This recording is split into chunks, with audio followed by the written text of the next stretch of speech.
بسم اللہ الرحمن الرحیم۔ پیش خدمت ہے بال دیوتا کے پجاری۔ بہرحال ملکہ ایزبل کے تینوں قاصد سیدہ شہر میں داخل ہوئے۔ سیدہ کے قصر کے محافظوں سے بات کی اور قصر کے ان محافظوں نے ان تینوں قاصدوں کو ایزبل کے بھائی ودان کے سامنے پیش کر دیا۔ ودان ان دنوں سیدہ شہر کا حکمران تھا، اس لیے کہ اس کا باپ اتبل مر چکا تھا اور اس کے مرنے کے بعد سیدہ کی سلطنت کا مالک اب اس کا بیٹا ودان تھا۔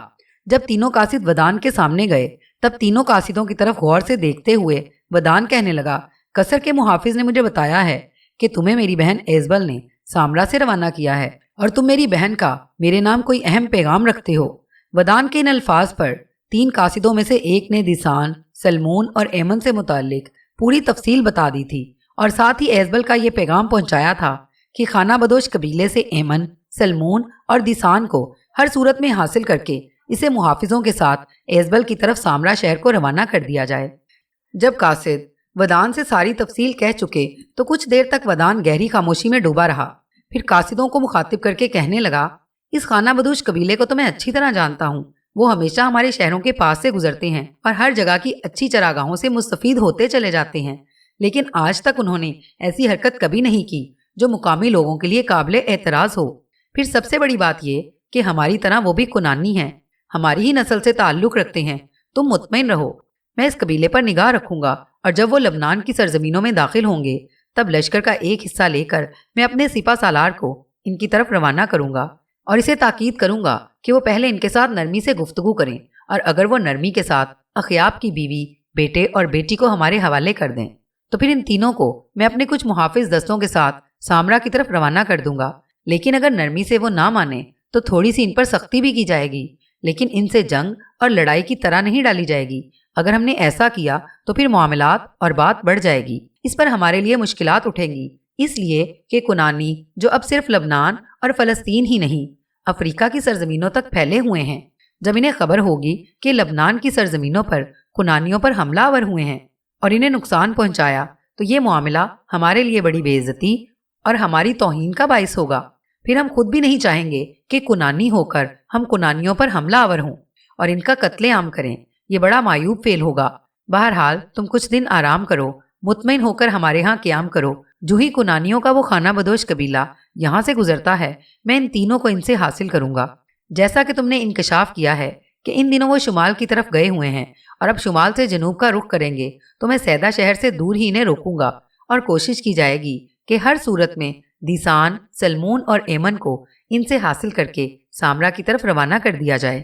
تم تینوں اس وقت تک یہاں میرے ہاں قیام کرو جب تک کنانی عربوں کا وہ قافلہ شمال سے جنوب کی طرف سفر کرتے ہوئے ہمارے علاقوں میں داخل نہیں ہوتا، اس لیے کہ اگر ہم ان کا گھیراؤ کرتے ہیں یا ان سے گفتگو کرتے ہیں تو میں، میرے سالار یا میرے آدمیوں میں سے کوئی بھی ایسا نہیں جو دیسان، سلمون اور ایمن تینوں کو ان کے چہروں سے پہچان سکے۔ اور اگر کنانیوں کے اس خانہ بدوش قبیلے نے ہم سے یہ کہہ دیا کہ وہ تینوں ان کے ہاں قیام نہیں رکھتے تو پھر ہمارے پاس کوئی ایسا ذریعہ نہیں رہے گا جس سے ہم ان تینوں کو پہچان سکیں کہ وہ تینوں کون ہیں، تاکہ ہم انہیں کنانی قبیلے سے حاصل کر کے سامرا کی طرف روانہ کر سکیں۔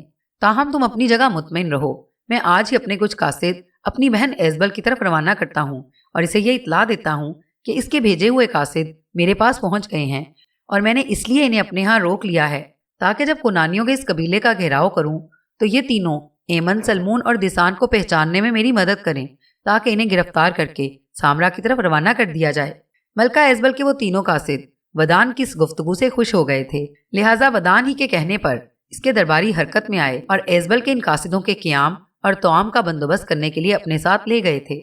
سامرا کے بادشاہ اخیاب کے بلاوے پر اس کا داماد اور دوسری یہودی ریاست یہودا کا حکمران یہوسف اپنے کچھ دستوں کے ساتھ سامرا پہنچا۔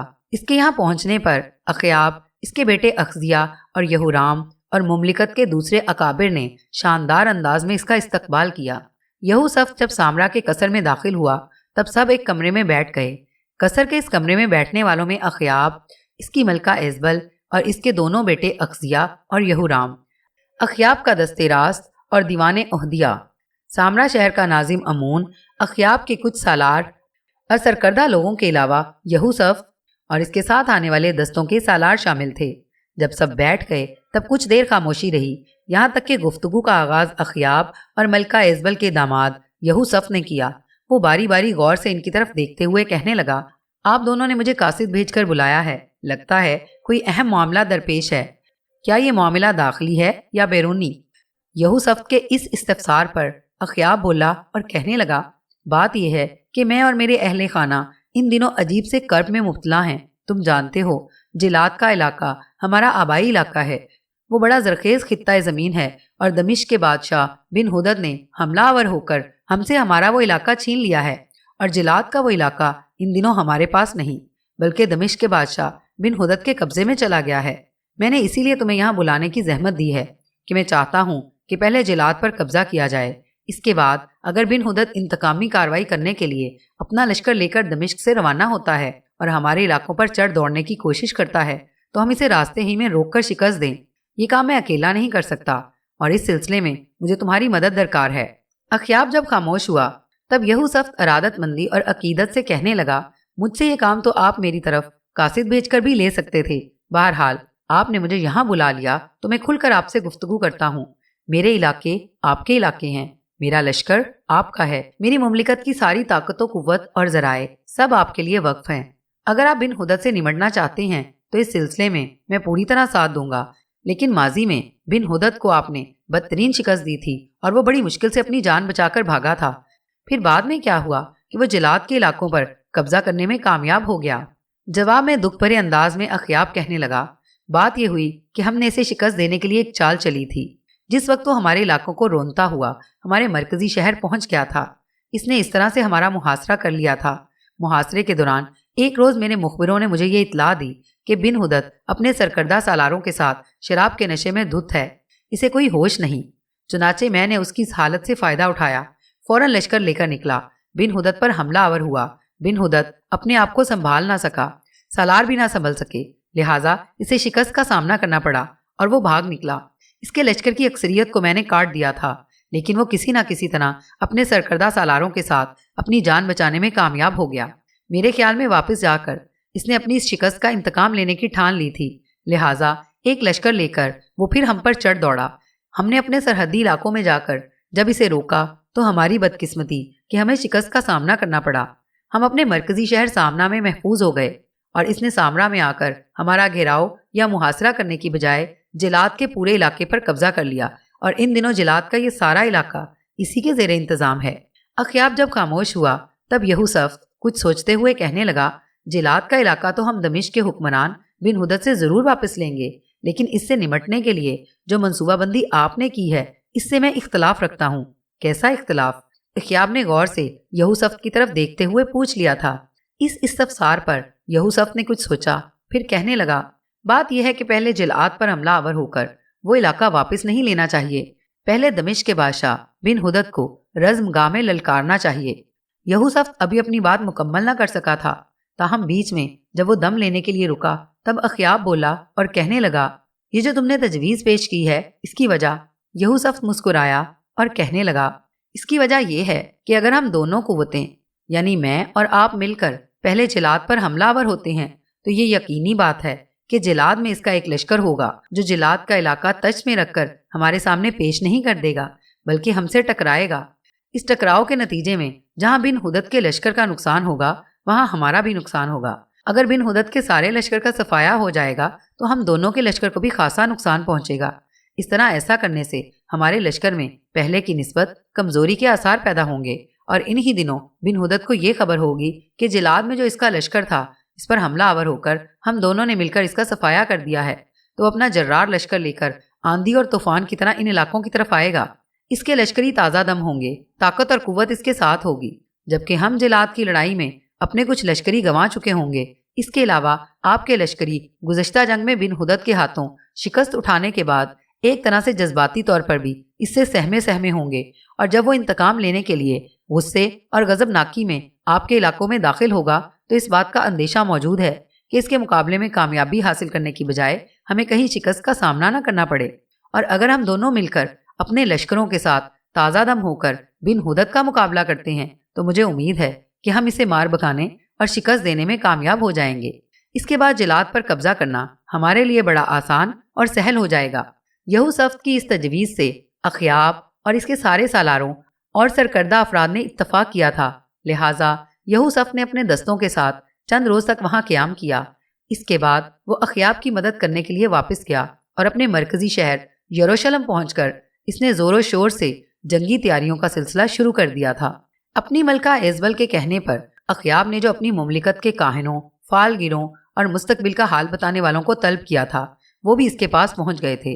تو ریت کے مطابق آنے والوں کی تعداد 400 کے لگ بھگ تھی، اور جب وہ سارے اخیاب کے مرکزی شہر سامرا پہنچے اور اخیاب کی خدمت میں حاضر ہوئے تب بڑے شاندار انداز میں اخیاب نے ان کا استقبال کیا، پھر انہیں لے کر بیٹھا اور ان کے سامنے یہ سوال پیش کیا: ماضی میں دمشق کے بادشاہ بن ہدد نے ہم پر حملہ آور ہو کر ہمارا بہت بڑا علاقہ جو جلاد کہلاتا ہے ہم سے چھین لیا تھا، اور ابھی تک وہ ان علاقوں پر قابض ہے۔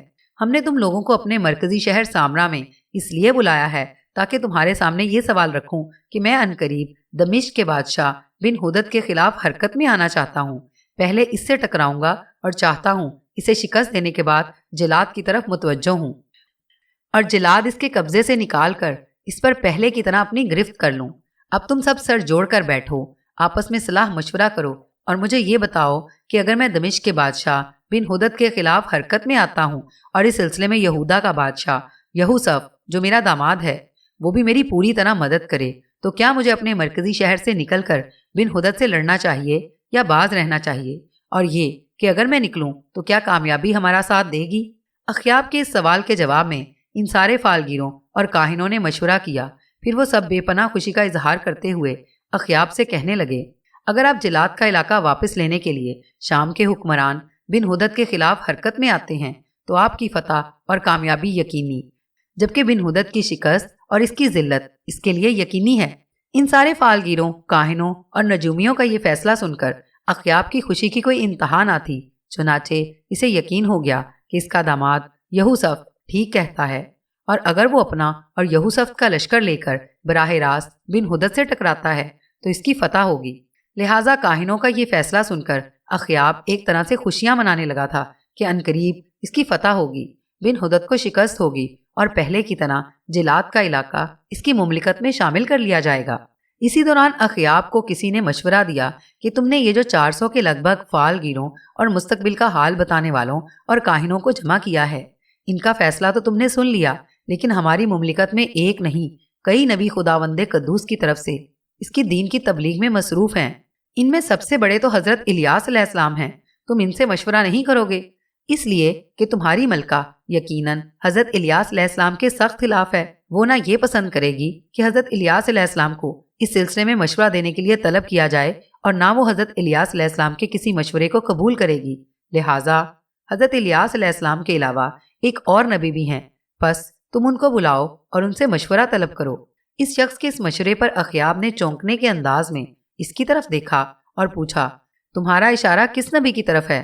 اس پر کہنے والے نے کہا: میرا اشارہ میکایا نبی کی طرف ہے، وہ اس وقت وحدانیت کی تبلیغ میں مصروف ہیں، خداوند قدوس کا پیغام لوگوں کو پہنچا رہے ہیں، لہٰذا ان کے توسط سے ہم جان سکتے ہیں کہ آنے والی جنگ میں کامیابی ہمیں ملے گی یا دمشق کے بادشاہ بن ہدد کو۔ حضرت میکایا کا نام سن کر اخیاب نے بیزاری کا اظہار کیا اور بقول توریت کہنے لگا: لیکن مجھے تو اس سے نفرت ہے، کیونکہ وہ میرے حق میں نیکی کی نہیں بدی کی پیش گوئی کرتا ہے۔ یہاں تک کہنے کے بعد اخیاب کچھ دیر رکا، پھر کہنے لگا: دوسرے الفاظ میں یہ کہہ سکتا ہوں کہ یوں جانو میکایا میرا بدترین دشمن ہے، اس کا اور الیاس کا پیغام ایک جیسا ہے، وہ بھی بال دیوتا کے خلاف بولتا ہے اور میکایا بھی بال دیوتا کی نفی کرتا ہے۔ دونوں خداوند قدوس کی وحدانیت اور اس کی بندگی اور عبادت کی طرف لوگوں کو دعوت دیتے ہیں، اور یہ معاملہ میرے ہاں پسندیدہ نہیں ہے۔ تم جانتے ہو میری ملکہ، میں اور میرے خاندان والے بال دیوتا کی پرستش کرنے والے ہیں، بلکہ میں یہ کہہ سکتا ہوں کہ میری مملکت کی اکثریت ان دنوں بال دیوتا کو اپنا معبود تسلیم کرتی ہے۔ اگر ایسا نہ ہوتا تو یقیناً الیاس اور میکایا ہر جگہ گھوم پھر کر وحدانیت کا درس نہ دے رہے ہوتے۔ گو اخیاب، ملکہ ایزبل اور دوسرے لوگ حضرت میکایا کے خلاف تھے، لیکن مشورہ دینے والوں کے مشورے کو قبول کرتے ہوئے اخیاب نے آخر یہ فیصلہ کیا کہ اپنا اور دمشق کے بادشاہ بن ہدد کے مقابلے کا فیصلہ جاننے کے لیے میکایا کو ضرور بلانا چاہیے۔ اسی دوران مستقبل کا حال جاننے والے کچھ اور بھی اخیاب کی خدمت میں حاضر ہوئے۔ ان کی آمد پر اخیاب نے ان کے استقبال کے لیے اپنے تخت کو سجایا، بڑے شاہانہ لباس میں ان کے سامنے بیٹھا۔ ان میں ایک شخص صدقیہ بن کنانہ تھا۔ تو ریت کہتی ہے کہ جس وقت صدقیہ بن کنانہ اخیاب کی خدمت میں حاضر ہوا، اس وقت وہ اپنے لیے لوہے کے سینگ بنا کر انہیں اپنے سر پر رکھے ہوئے تھا۔ چنانچہ صدقیہ بن کنانہ اور دوسرے ایسے ہی مستقبل کا حال بتانے والے جب اخیاب کے سامنے پیش کیے گئے، تب اخیاب نے اپنا وہی سوال پیش کیا اور انہیں مخاطب کر کے کہا، میں دمشق کے بادشاہ بن ہدد سے اپنا علاقہ جلاد واپس لینے کے لیے اس کے خلاف حرکت میں آنا چاہتا ہوں، بتاؤ کامیابی میرا حصہ بنے گی یا بن ہدد کا؟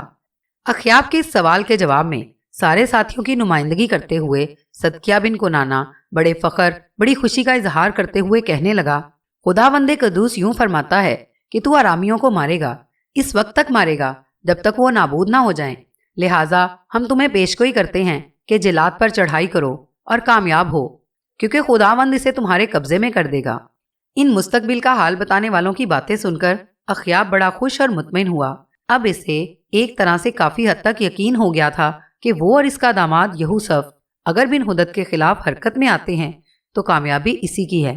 تاہم اس بات کو یقینی بنانے کے لیے اس نے مشورہ دینے والے کے مشورے پر عمل کرتے ہوئے اپنے تیز رفتار قاصد اللہ کے نبی میکایا کی طرف روانہ کیے تھے اور انہیں بلا بھیجا تھا۔ یقطان بن سلوم کا قبیلہ پہلے دمشق کے نواحی کوہستانی سلسلے جبل کاسیون سے اٹھ کر شمال کی طرف روانہ ہوا تھا اور آرمینا کی سرزمینوں تک پہنچنے کے بعد پلٹا تھا۔ آخر پڑاؤ پر پڑاؤ کرتے ہوئے قبیلہ لبنان کی سرزمینوں میں داخل ہوا اور یہاں ایک خوشنما وادی میں اس وقت خیمہ زن ہوا تو بارشوں کا سلسلہ شروع ہو گیا تھا۔ لبنان کے ان کوہستانی سلسلوں اور وادیوں کا سلسلہ بھی عجیب و غریب تھا۔ قبیلے والوں نے دیکھا کہ بارش کا بہت سا پانی لبنانی چٹانوں کے بڑے بڑے شگافوں میں سے گزرتا ہوا چلا جاتا تھا اور ان میں سے کچھ زیر زمین غاروں میں جمع ہو جاتا تھا۔ اس طرح قدرتاً ذخیرہ آب کا انتظام ہو جاتا تھا۔ یہی پانی چشموں کی شکل میں پھوٹ نکلتا تھا۔ اسی قسم کے چشموں پر چھوٹی چھوٹی آبادیاں قائم ہو گئی تھیں جو نہ صرف خوبصورت تھیں بلکہ ان میں 3 میل کے دائرے کے اندر اندر 5 آبادیاں ایسی تھیں جن کے ناموں میں کسی نہ کسی طرح عین چشمے کا لفظ شامل تھا، جیسے عین زمانہ، عناب، عین انوب، عین قصور اور عین دراخیل تھی۔ اس طرح پھلوں کے باغات بھی پہاڑوں کے قلب میں اسی قدرتی ذخیرہ آب کے بے شمار چشموں سے سیراب ہوتے تھے جو آبادیوں کے اندر یا ان کے قریب بہتے تھے۔ یہ بے شمار چشمے جو مغربی ڈھلانوں سے نکلتے تھے زرخیزی کا یقینی سامان تھے۔ مغربی ڈھلانوں کی کیفیت ایسی نہیں تھی، ادھر ادھر بکھری بکھری سی چند آبادیاں تھیں۔ یہی کیفیت لبنان مشرق کے دونوں ڈھلانوں کی تھی اور ان کا بیشتر حصہ آبادی کے قابل بھی نہیں تھا۔ قبیلے والوں نے یہ بھی دیکھا کہ بارش کا جو پانی چونے کی تہوں میں جذب نہیں ہوتا وہ چوٹیوں اور اطراف سے بہہ کر وادیوں میں آ گرتا تھا اور رفتہ رفتہ ندی نالوں کی صورت اختیار کر لیتا تھا جو بارش کے موسم میں بڑے زور و شور سے بہتے تھے لیکن گرما کے آ جانے پر بالکل خشک ہوتے تھے، لیکن کم از کم ان کی حیثیت نہایت معمولی رہ جاتی تھی۔ بلندیوں سے پانی بے پناہ زور سے گرتا تھا، ساتھ کی زمین کٹ پھٹ جاتی تھی اور ہر قسم کی نباتات جڑ سے اکھڑ جاتی تھی۔ نتیجہ یہ ہوتا تھا کہ وہ زمینیں جو کسی وقت زرخیز تھیں وہ آہستہ آہستہ بنجر ہوتی چلی گئی تھیں۔ پانی بھر جائے تو میلوں تک بحیرہ روم کے ساحلی نالوں کا پانی گدلا نظر آتا تھا اور یہ کیفیت گھنٹوں قائم رہتی تھی۔ پانی میں ملحقہ پہاڑوں کے گوناگوں خطوں کے اجزاء تحلیل ہو جاتے تھے، درخت جڑوں سے اکھڑ جاتے تھے، پھر جانور خصوصاً بکریوں کے چرانے پر کوئی پابندی نہیں ہوتی تھی۔ اس طرح زمینوں کا بالائی حصہ نباتاتی جڑوں کے اس جال سے محروم ہو جاتا تھا جو زمین کے مختلف اجزاء کو سنبھالے رہنے کے ذمہ دار تھے۔ لہٰذا محققین کا یہ خیال درست نہیں کہ مشرق قریب میں زمین کی زرخیزی آب و ہوا کے تغیرات کے باعث خشک سالی سے انحطاط پذیری ہوئی۔ تاریخ اس کا کوئی معقول ثبوت پیش نہیں کرتی۔ واقعہ یہ ہے کہ پہاڑوں کے اطراف ہواؤں اور بہنے والے پانیوں نے برہنہ کر دیے ہیں، جنگل کٹ گئے، اس وجہ سے وسائل آب و ہوا میں بھی کمی واقع ہوتی چلی گئی۔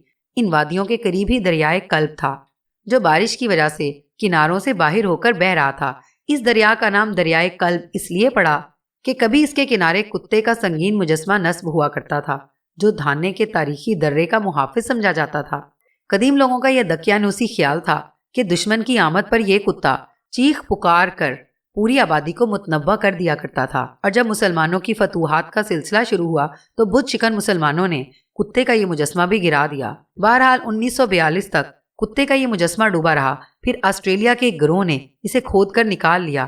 اس وقت معلوم ہوا یہ کتا نہیں بھیڑیا تھا۔ آج کل یہ مجسمہ بیروت کے قومی عجائب خانے میں محفوظ ہے۔ یونانی اور رومن عہد میں دریا کا نام لائکس تھا، جس کے معنی بھیڑیے کے ہیں۔ مشہور مورخ ٹرابو کا بیان ہے کہ ملاح اس دریا میں اوپر کی طرف کشتیاں لے جاتے تھے۔ یہ امر قابل یقین منظر نہیں تھا، کیونکہ موقع اور محل کشتی رانی کے لیے موزوں نہیں۔ البتہ یہ فرض کیا جاتا ہے کہ زمانہ قدیم میں دریا کا ڈیلٹا زیادہ طویل تھا۔ قریب ہی بڑے بڑے غار بھی تھے، جن میں بڑے بڑے ایوان اور ستون موجود تھے۔ بعض ستونوں کی اونچائی 500 فٹ تھی۔ حال ہی میں 3 میل تک اس کی چھان بین کی جا چکی تھی۔ ایک انگریز پادری 1696 میں اس جگہ سے گزرا تھا۔ وہ دریا کا نام ایک مجسمے سے اخذ کرتا ہے جو کتے کا یا بھیڑیے کا تھا، اور لوگ اس کی پوجا کرتے تھے۔ ممکن ہے ابتدائی دور میں کوئی مصری دیوی جانور کی شکل میں یا جانور والے سر کے انسان کی شکل میں دریا کے دھانے پر نصب کر دی گئی ہو۔ لبنان کی انہی وادیوں میں دیودار اور صنوبر کے کچھ ایسے جھنڈ بھی ہیں جن کی عمر ہزاروں سال سے بھی زیادہ شمار کی جاتی ہے۔ سب سے زیادہ مشہور جھنڈ بشاری نام کی وادی کے پاس ہیں، جس کے نیچے کادیشا نہر بہتی ہے۔ یہ تقریباً 450 درخت شمار کیے جاتے ہیں۔ شان سے سر اٹھائے کھڑے تھے۔ موجودہ دور میں ہزاروں سیاح اور شائقین مناظر دنیا کے مختلف حصوں سے ہر سال ان تک کھینچے چلے آتے ہیں۔ سب سے پہلا سیاح جو ہزاروں سال کی عمر رکھنے والے ان درختوں کو دیکھنے کے لیے آیا، جس نے ان دیوداروں کا ذکر کیا، وہ ایک فرانسیسی تھا جو 16ویں صدی کے وسط میں آیا، اور اس سے بظاہر متاثر ہوتے ہوئے اس نے کہا، بلند دیودار ایسے ہی تھے جن سے حضرت سلیمان علیہ السلام نے ہیکل تعمیر کیا تھا۔ 1573 میں ایک جرمن عالم نباتات درختوں کا یہ ہزاروں سال کی عمر رکھنے والا جھنڈ دیکھنے آیا، اور اسے وہاں گننے کو صرف 24 درخت ملے تھے۔ پھر یورپ کا ایک یسوعی نمائندہ جس کا نام دندینی تھا، وہ یہاں آیا، اور 1595 سے 1596 تک اس نے وہاں قیام کیا۔ اس نے ان قدیم درختوں کی گنتی کی تو صرف 23 گن پایا۔ 1660 عیسوی میں ایک فرانسیسی کا شمار بھی یہی تھا۔ اس سے چند سال پیشتر ایک سیاح نے 24 درخت دیکھے تھے اور کہا تھا کہ یہ جنگلوں کے سب سے بڑے مجاہد ہیں، جن کی چوٹیاں بادلوں کے دامن چومتی ہیں۔ ان کی عظمت کے سامنے دوسرے درختوں کی اونچائیاں مان پڑ جاتی ہیں۔ 18ویں صدی کے اوائل میں یہ کہا گیا تھا، اس وسیع الحجم درختوں میں صرف 21 باقی رہ گئے ہیں۔ ایک اور سیاح جس کا نام والنے تھا، جو فرانسیسی تھا اور 1874 میں یہاں آیا، لیکن دیوداروں سے وہ کم ہی متاثر ہوا۔ وہ کہتا ہے کہ صرف 4-5 درخت قابل توجہ ہیں۔ ایک اور یورپی عالم نے 1884 میں گنتی کی تو کل 397 دیودار نکلے۔ اس سے ایک سال پیشتر ایک امریکی مشنری نے 390 درخت گنے تھے، جن میں سے 10 یا 12 بہت بھاری تھے، لیکن ان میں سے بلند ترین درخت بھی 80 فٹ سے زیادہ اونچا نہ تھا۔ 1870 کے اواخر میں لبنان کے ترک گورنر جنرل رستم پاشا نے ان درختوں کے جھنڈ کے گرد پتھر کی دیوار کھنچوا دی، اور اس دیودار کے جو اخراجات آئے تھے، ان میں برطانیہ کی ملکہ وکٹوریہ نے بھی اپنا حصہ ڈالا تھا، اور ان قدیم جھنڈوں کو بکریوں سے محفوظ رکھنے کے لیے محافظ مقرر کر دیے تھے۔ قدیم درخت زیادہ تر ایک مارونی گرجے کے قریب ہیں۔ ان میں سے بلند ترین 80 فٹ تھا۔ 1696 میں ایک شخص مانڈریل نے عظیم ترین درخت کی موٹائی ناپی تھی۔ اس کے تنے کا محیط 12 گز 6 انچ تھا، اور اس کی شاخیں ارد گرد 37 گز میں پھیلی ہوئی تھی۔ اسی درخت کو جمہوریہ لبنان نے اپنا نشان بنایا۔ زبور میں انہی دیوداروں کے احترام کا ذکر کیا گیا ہے۔ زبور کہتی ہے، خداوند کے درخت شاداب رہتے ہیں، یعنی لبنان کے دیودار جو اس نے لگائے۔ لبنان کے لوگ ان قدیم پرانے اور بلند دیوداروں کو ارض الرب یعنی خدا کے دیودار کہتے ہیں۔ گویا زبوری کے احترام کی صدائے بازگشت ہے۔ اس احترام نے ان درختوں کے لیے ایک گونا تقدس پیدا کر دیا ہے جو ان کی حفاظت کا سبب بنا۔ بہرحال لبنان کی انہی وادیوں کے اندر یکتان بن سلوم کے قبیلے نے پڑاؤ کر لیا تھا، اور ان وادیوں کے ارد گرد وسیع چراگاہیں تھیں جن سے ان کے جانور کافی دنوں تک مستفید ہو سکتے تھے۔